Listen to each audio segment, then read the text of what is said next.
Hi guys, I'm Kasha. Welcome to the channel and welcome as always to our coffee times to discuss books in horror. And as you can see by the title, I have another book review for you today. We're going to talk about Let's Play Murder. It's coffee time. Let's Play Murder is Kessia Lupo's first horror novel, and it was written during the pandemic. The book was published in April 2023, and it is a YA murder mystery horror thriller, and it is also set in a VR game. As a horror fan myself, but also someone that loves games and gaming, since an earlier age I've always been playing video games, I was really attracted, of course, to this plot and the premise, and when I sat down to read the book, I noticed that I was addicted and I needed to binge the book immediately. So today we're going to talk about, the characters, the themes, things that you can expect to find in the book, but everything is going to be spoiler-free. I'm not going to talk about too many details. I'm not going to go into plot twists or anything like that. I'm not going to reveal any ending or anything. So it's just kind of like to talk a little bit more in depth about the book.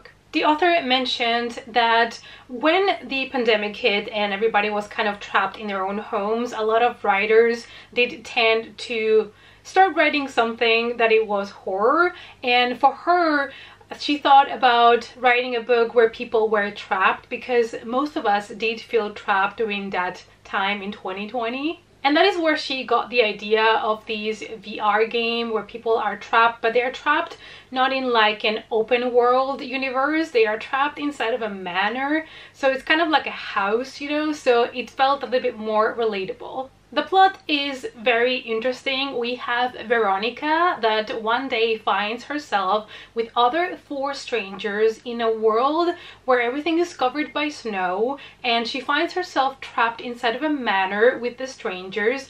A murder has been committed, and now they are the ones that need to solve it. This book is going to be perfect for people that love Agatha Christie's stories and are looking for a new YA, more contemporary take on those tales. We're gonna have our 5 characters trying to figure out who killed this person, trying to solve that murder mystery so that they can actually leave this game. However, they are soon going to realize that this VR game is not all just fun.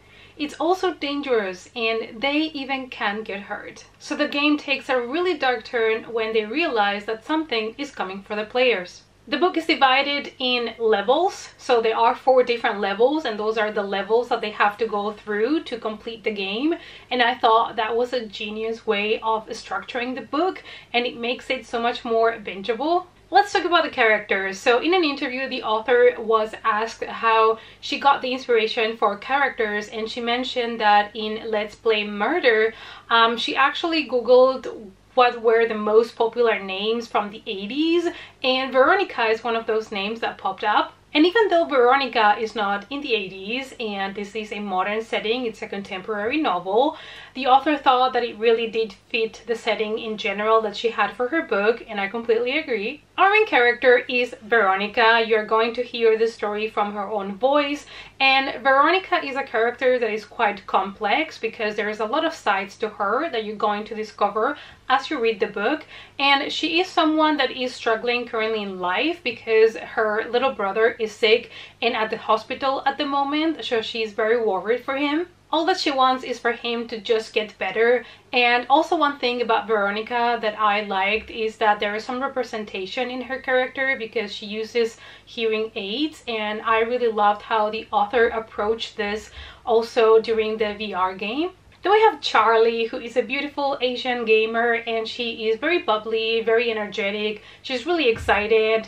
In the real world, she loves to play any new game that comes out and stream it, so obviously she's really excited that she's now in the game. Then we have Nate, who is also a very confident character, and he has an American accent and is also a gamer. Then we have Jasmine with an Australian accent. I would love to see a adaptation of this and see all the different characters from all the different backgrounds and their accents. So she's also a gamer, and she also loves to stream and play all the newest games, so of course she's also excited to be in the game. And then we have Aaron, and he is just this cool guy. that has not really many worries in life, and also he is the heartthrob.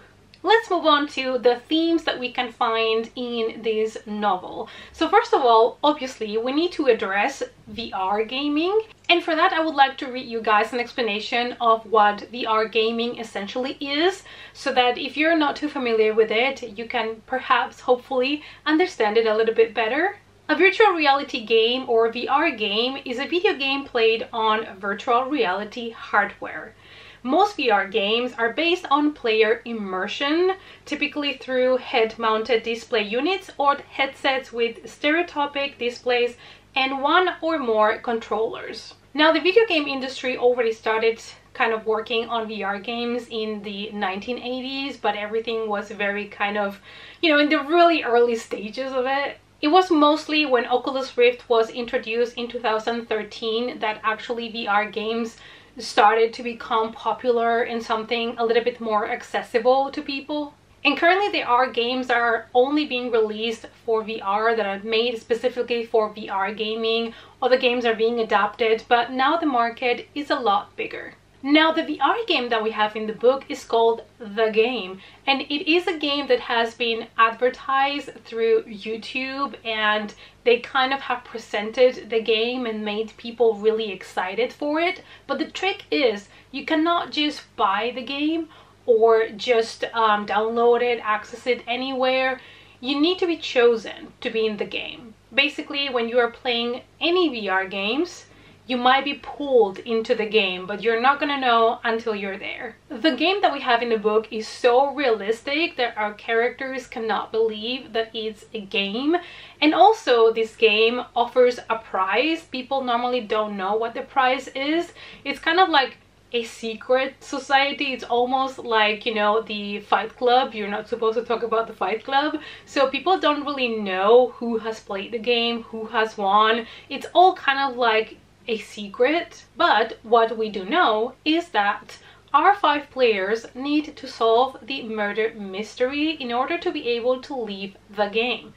One of them, at least, needs to figure out the mystery so that they can all exit the game. The book has also a lot of gaming terminology, as you might expect, and I really like the way that the author went about it. Instead of just giving you dry explanations, and she managed to find a way to make it natural, to integrate it into the story. So she had characters like Veronica that were unfamiliar with VR gaming. So she had the opportunity to explain the terminology to her and to us, the readers. So it makes it also more immersive because we are learning together with Veronica how everything works.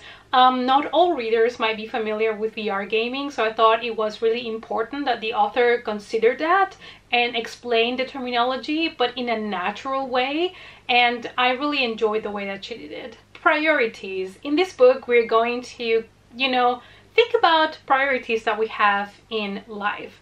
All of the players that are playing the game have their own issues, problems, troubles, and we have someone like Veronica that has something going on in her life that is quite huge, which is her little brother is really sick and in the hospital and he is in danger. And so her priorities might be a lot more different from the priorities from other players. So Veronica knows how much little things matter.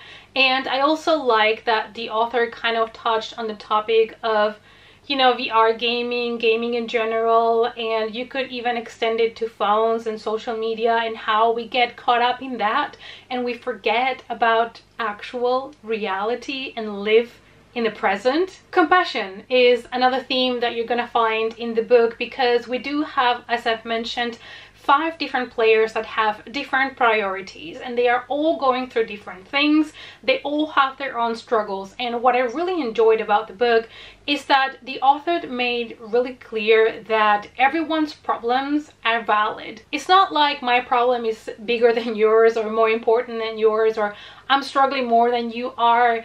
I love that she addressed it in a way that, okay, your problem might seem bigger than mine, but what I'm going through right now, it's my personal nightmare, and it's also valid that I'm going through this and I'm struggling. Something else that we get addressed is that people might seem on the outside happy and really put together, but they might be struggling on the inside. You never know what people are actually going through. Bullying is something that also appears in the book. It's not all the way through the book, but it is being addressed.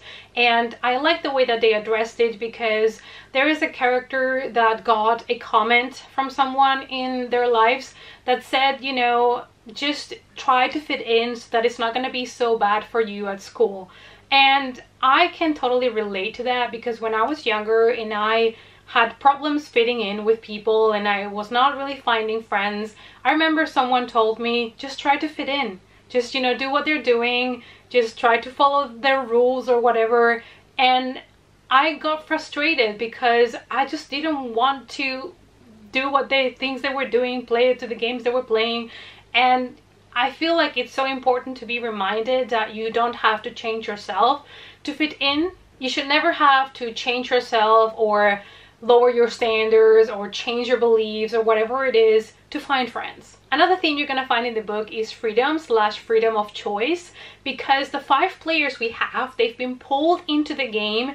Basically, they have been kidnapped, they have been abducted without their consent, and they have ended up in this game, and now they're trapped and they cannot leave unless they play the game. So it is against their will.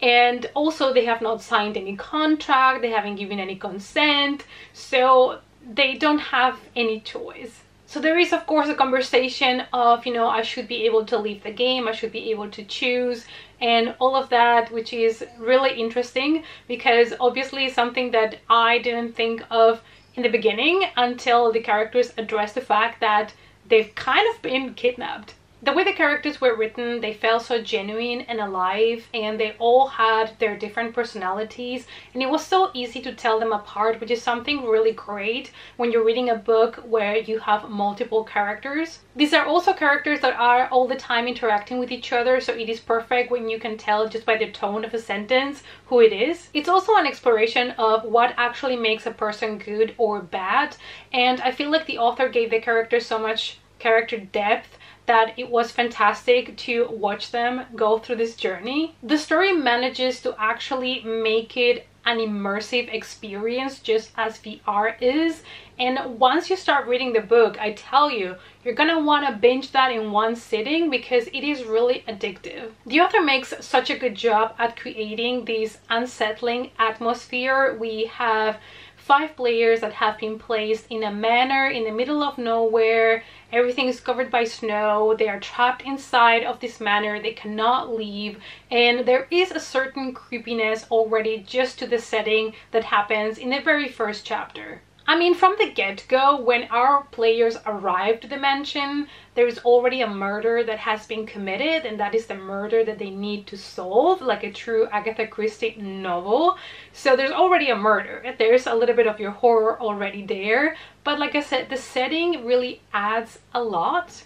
And there is a feeling of almost running out of air, like choking as the book progresses, because you know the longer it takes the players to solve this murder mystery, the more they are exposing themselves to the dangers of being trapped in that manner. So that kind of tension that keeps growing and growing as you progress through the book was just fantastic to see, and that is also part of why you just cannot stop reading, because you're all the time in tension trying to figure out what's gonna happen next. There are also many dark moments, creepy scares, like it definitely has some horror integrated to the story, so it's not just a murder mystery. There's also a lot of horror elements in the book. Kezia Lupo studied history at Oxford University and creative writing at Bath Spa. She's also a freelancer editor, and mostly she works on middle grade and YA fiction. We Are Blood and Thunder was her debut novel that came out in 2019,